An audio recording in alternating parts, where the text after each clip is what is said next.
NBA. DeMarcus Cousins has been out for a month and a half with a quad injury, but he is listed as questionable for Game 1 of the finals. Boogie participated in a scrimmage yesterday, but Steve Kerr said the timing of his injury is tricky because it, quote, takes big guys longer to find their rhythm. So, Shannon, how should Golden State handle the situation? I wouldn't mess with it. They're playing too well, Skip. And it would be easier to incorporate KD than Boogie. Fair. Because, Skip, Boogie greatly changes their offense. KD, yeah, he changes it somewhat because he can be a great ISO player, but Boogie really needs the ball to be beneficial. And that means if Boogie has the ball, guess who doesn't? Yep. Steph, Clay. I wouldn't, Skip, it's hard for an athlete. You want to be out there, and Boogie has waited for this moment. He waited all these years to get to the playoffs. Now he's on the grandest stage, and he's injured. And you want to be accommodating as a head coach. This is why they make the big bucks. Everybody thinks it's about X's and O's, but it's how do I placate these personalities? How do I blend this? So now Steve Kerr must make that $7, $8, $9 million a year that he's getting paid to make a decision on this. Skip, I wouldn't mess with it. I'm sorry. I know, Boogie, you might, we don't know what's going to happen with you moving forward. But this is an opportunity for me to win a championship, and I wouldn't tinker with it. This is why I think Steve Kerr is sitting on the hottest seat in all of sports, and he's got the favorite in the NBA Finals.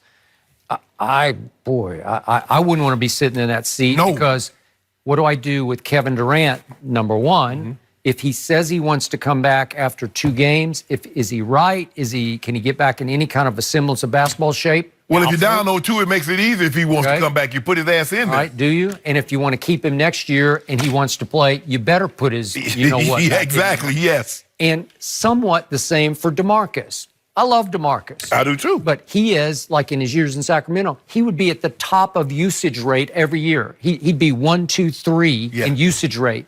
He needs the basketball. The offense goes through him. Right. He has always been the center of attention, literally the center of attention, wherever he was in Kentucky or going back to high school, was in Birmingham or in Alabama. Mobile, I think it was. And he's always been the superstar. And now you're going to say, hey, DeMarcus, I need you to play 7 minutes tonight. When Steph rests, I need you to come in and give us a little quick pop on offense and maybe play some defense for us.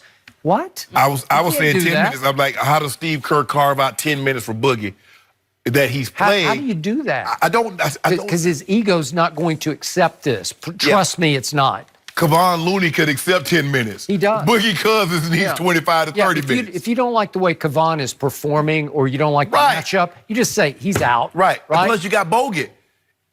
You got Bogut. Like I said, with the way they're going along, Skip, I mean, they're looking as good over the last 5 games as they looked at any point in time during the season, and that's with Kevin Durant.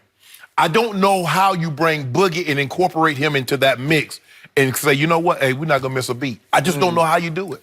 I don't either. I don't know how you placate his ego because I'm sure the biggest shock to Steve Kerr was usually, I thought he ruptured his quad. Yes, I did. Well, it had to just be torn, right? Because Tony Parker last year, I know you hate the story, but he, 2 years ago, he ruptured it. It tore in half. It's a 6-month rehab, and he rushed that back. But now, the last game DeMarcus played was April 15th, and now he's saying, Coach, put me back in. I'm ready to go. Like 9 weeks, 9.5, 10 weeks. Okay. What are you doing?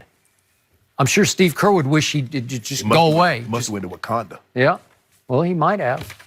LeBron went to Wakanda. No, LeBron in the backyard on them Cohibas. Really? Yeah. He and Russ, they was out there having a good old time. Back. He did. I mean, he just do like 1 a week now. 1 a week? You sure about that? I know your guy does 6 a day. Who? You know who. He's retired. 6 a day. Yeah. The most slow burning ones too. I know. Do you know what kind of...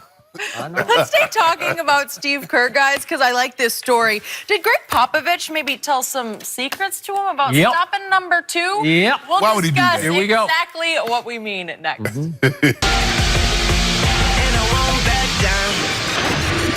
show Historical Roast. We are joined by Jaleel White. Welcome. to Undisputed.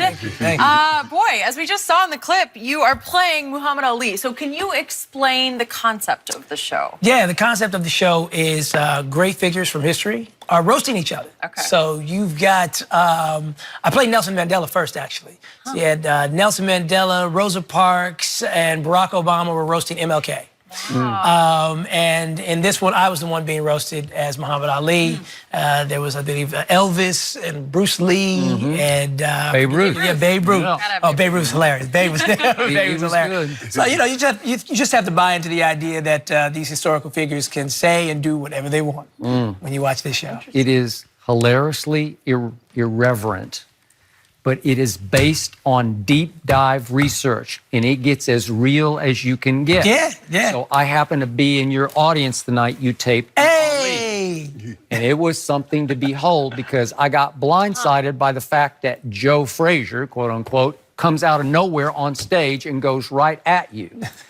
Point of order, I was the biggest Ali fan growing up. I had 2 posters on my high school wall, Ali and Joe Namath, and I loved both of them because they didn't care what anybody thought. They were going to be their own men. Correct. But when it came to fighting Frazier, and they fought 3 times, as most people know, every time it escalated the scathing attacks of Ali on Frazier. And it bothered me as a kid because I couldn't get it through my head. What are you trying to do? It went beyond what you excelled at, which was just your basic great trash talk. And just a couple of quick, these are real life quotes. Before the first Frazier fight, the one in Madison Square Garden, Ali called Frazier a dumb tool of the white establishment. He said, only people rooting for Joe Frazier are white people in suits, Alabama sheriffs, and members of the Ku Klux Klan. I'm fighting for the little man in the ghetto. And Frazier is sitting right across from me at the press conference and says, what the F does he know about the ghetto? And it escalates to, at training camp, Ali had his sparring partner wear a gorilla mask. Right. Okay? And then we get all the way to the Thrilla in Manila, the 3rd fight and the deciding fight. And Ali tells the Philippine media that, what would people in Manila think? That black brothers are animals, stupid, ugly, and smelly? Meaning if you let Joe Frazier walk around town here? And to me, I couldn't get it through my head. Now that you've done some research on Ali, what do you think was his motivation with all of this? I think trash talk in this fight game is far and above trash talk in any other sport. Once it becomes mano a mano, once it becomes rooster on rooster, and Ali was such a genius that, unfortunately for Joe, he really knew that he was undermining Joe's performance by taking it to that level. That's what I think. I think he thought he could get Joe to a spot where Joe would just become punch concerned versus strategy concerned. Right. And anytime you can get a man in a competition to get look, I love Terrell Owens, okay, but I play basketball, gets me the pass. Game point. Coming back up the court. Hey, sag off him, dog. He can't hit that. That's an invitation for Terrell Owens to take a 3-point shot. And pretty much he always does. Okay. And then you win the game. And he misses. Yeah, and he misses. Wow. Right. So all that Terrell Owens. Right. So Wow. hey, it happened on the court, all right, years ago. But I'm just saying, I'm Okay, I like, got there are certain guys that you can poke their egos in a certain way. And back then, we didn't have social media. So he didn't have a whole nation of people to call him to task on some of the comparisons that he was drawing, which now, obviously, we look back in hindsight, were completely inappropriate. But I don't know if he would have thought that. I kind of enjoy that stuff, though, because it was a different era. Well, Skip, you remember he had the toy gorilla in his hand. He said, I can't wait till I get the gorilla in Manila, and he's punching him. And I believe Joe Frazier went to his grave, and I don't believe he ever forgave him. Now, maybe there'd be, I'd have to go back. he did not. That's fight game. But see, I believe that you can go over the line. Especially in fight game? Yeah. You don't talk about people's wives and you don't do their religion. Conor McGregor found that out the hard way about that's what I was about to say. Like, he went way over the line. Everybody forgives him. He's got to do whiskey. For me, the way I look at it is that this is one of the few times that I love Muhammad Ali, that the trash talking game was really about him. He started to go. The GOAT, nobody even know what a GOAT was. They was talking about the farm animal. He coined the term GOAT, the greatest of all time. He did. But I believe he stepped over the line. I believe I believe when a black man says to another black man and calls him a gorilla and says the derogatory name that he called Joe Frazier, that's over the line. I don't care if you're trying to sell a fight. I don't care if you're trying to get into his psyche to make him to get out of strategy. I just want to hurt you. I get all that. I get all, but no, you can't do that. Muhammad Ali was too much of a lyricist. He understood what he could say and he could rhyme with it. He didn't have to go there. He was a poet, man. Yes, I mean, it works. Yes. I love separating times. So by today's standards, I absolutely agree with you. Right. By the standards back then, in the Jefferson era of television, where I say no. Yeah. I'm like it was appropriate for back then, even though it was over the line. If that makes any sense. But see, the thing is, Muhammad Ali would have been very upset when someone called him the N-word. Oh, of course. Well, see, back then, back now, it's still the same thing. So you have to look. You have to look at it in the context. Like, hold on, how would I feel if somebody called me a derogatory name? And he fought for that. Yeah, listen, I reserve it to the fight game. I'm actually not disagreeing with you. I'm just separating eras. Right. That's all I'm doing. Okay, just remember the irony of this.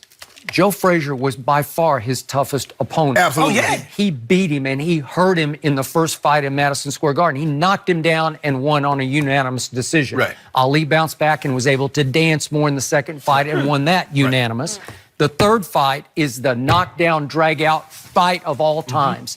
And remember how it ended was that after 14 rounds, while Eddie Futch, the trainer for Joe Frazier, is saying he can't continue because he's got one eye that's already damaged from previous fight and the other one's closed. He couldn't see. Right. Meanwhile, Ali is telling